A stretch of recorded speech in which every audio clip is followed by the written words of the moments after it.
Hello ladies and gentlemen, I am the Omni viewer, and I'm here with more MonsterVerse news. Well, assuming this is genuine, it's news, but there's no official confirmation just yet, so take everything I'm about to say with a grain of salt. An article on the website Discussing Film claims to have some news about Godzilla King of the Monsters 2019. In particular, it has news about Charles Dance's character. Here's the exact quote. In Godzilla 2 King of the Monsters, Charles Dance will be playing a terrorist leader who Warner Brothers / Legendary's Titan / Kaiju Cinematic Universe likely have bigger plans in store for. He works in a black market that circulates whatever resources that can be gathered from monsters, also known as Titans now in the universe, and their remains. Charles Dance only has a supporting role in the film, however, he does play a part in the current post-credits scene that happens following the events of the film. So, there certainly seems to be a lot here. First of all, there's the claim that we now know who Charles Dance is playing. Well, possibly.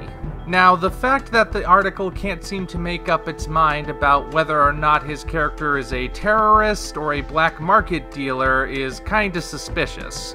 Which is again why I remind you that we can't take this article at face value just yet.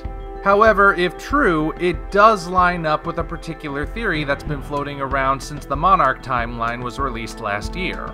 You may recall the timeline made mention of a terrorist character who had a personal vendetta against the kaiju. There's been a lot of speculation about whether or not this character would play any sort of role in the movies proper. And according to this article, he is. It's not necessarily a big role, but it might be setting up for something more, if indeed this news is genuine. Apparently, he has something to do with the post-credits scene. Which, that's big news in and of itself. Godzilla King of the Monsters 2019 will apparently have a post-credits scene. I think we were all kind of suspecting that, seeing as how Kong Skull Island also had a post-credits scene. Godzilla 2014 did not, but it was specifically designed to be a standalone film. Incidentally, we don't know that much about the post-credits scene just yet. The only thing we know for certain based on this news, which is itself of questionable veracity, is that it exists, and Charles Dance's character will somehow be in it. The other bit of news is the change of terminology. The MonsterVerse thus far has not used the term kaiju. Most likely this was to avoid confusion with Pacific Rim. Those of us who have been in the fandom for a while might find this silly, seeing as how kaiju is not a word specific to Pacific Rim, but then again, lots of people who are only familiar with Pacific Rim don't know that the word kaiju can apply to Godzilla as well. I've had to field quite a few of those questions myself in comments of earlier videos. That of course has left us with the question of, what do we call these creatures? For a time it seemed as though the prevailing term would be MUTO. That, of course, is the acronym for Massive Unidentified Terrestrial Organism. However, that term did have the potential to cause confusion. Sure, it made for a good scientific-sounding generalized term, but it was also the specific name given to the two opponent monsters in Godzilla 2014. According to this article, if it is indeed genuine, the kaiju are now being referred to as Titans.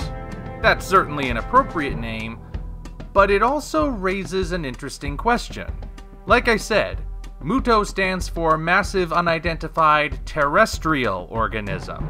Terrestrial, of course, meaning from Earth. Now, why do you suppose they would be changing that term for the movie in which King Ghidorah will be appearing in? Is it possible his extraterrestrial origins will be making a comeback for this film? At this point, we can't say anything for certain. Like I keep saying, we don't even know if the information in this article is genuine. Still, if true, it makes me wonder. I've been saying for a while now that there isn't necessarily anything that precludes King Ghidorah coming from space. So, who knows? Anyway, that's the big news at the moment, assuming it is indeed news. You're free to share your thoughts on these developments and their authenticity in the comments section below. Until such time as we meet again, this is the Omni viewer signing off.